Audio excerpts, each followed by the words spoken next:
For today's Know Your Stuff, we're here in the Brooklyn abode of a connoisseur of many things, a Tolkien scholar to boot, Mr. Burt Banger, and I'm very excited to discuss a lot of different things with him, but I think we're going to talk about records in particular today, so here we go. Is that him? Oh, look who's here. Yes, sir. Good to see you, my friend. Come in. Pleasure as always. Thank you. I see you have refreshments for us. Yeah. Cool. Let's take a look. Yeah. You've been a record collector for a long time. Yeah, I've been collecting records for about 25 years.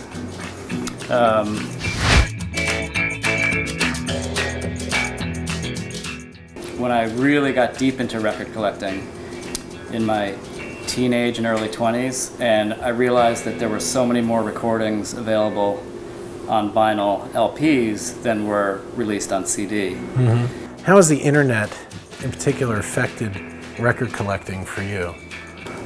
It's been, as with many things, it made record collecting easier in some ways because it's easier to get some of these, makes the values go down a bit. But I think more importantly what the internet has done is gotten people used to listening to music at a lower sample rate or at a lower quality. People are now listening to more MP3s, they're moving away from their record collections. It's easier to carry around a hard drive that's this big that has 10,000 records on it than to carry 10,000 LPs. Now, in your own collection, what are some of the highlights? I went ahead and pulled out a few things that I wanted to show you.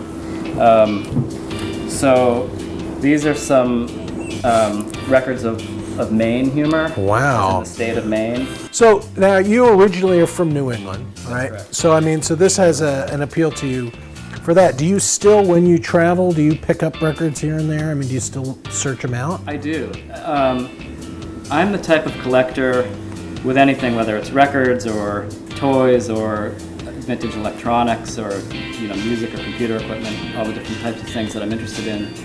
I'm very much what in record collecting terms is called a digger, which means I like to get down and dirty. I like to think of it as an archaeological expedition. And I'm Indiana Jones and I've got to find that one gem. Mm-hmm. But I'm willing to do the work to get it at the right price. I've been fortunate enough to accompany you on some digs, and I see one of our treasures here. Original Fisher-Price. Yeah, that's right. We found this together at a consignment shop in rural Pennsylvania. And I actually love portable record players. And one of the things when you're collecting records and you're going on a dig is that if you're able to bring with you one of these portable battery-powered record players, is that you can actually listen to the records before you buy them. And, amongst the other wonderful things you collect, I noticed you had some really cool old computers over there, old Apples. It was one of the first computers that I really fell in love with. It's a beautiful thing. Do these still work? Yeah, these all work. You can turn them on. They have roughly 1 megabyte of RAM. Huh. In fact, if you'll indulge me. Yeah, by all means. Proudly announcing the Macintosh Plus with 1 megabyte. So that's a pretty big deal. It is. It is. Yeah. Well, Burt, thank you so much for letting us into your lovely home and talking about these cool records and your computers and everything else. And it's always a pleasure, you know that. And I think we think alike on many things, and certainly our collecting philosophy. And it's a pleasure to talk to you. Yeah, thank you. Well, I'm happy to do it anytime. You're always welcome. Thank you. Cheers. Cheers.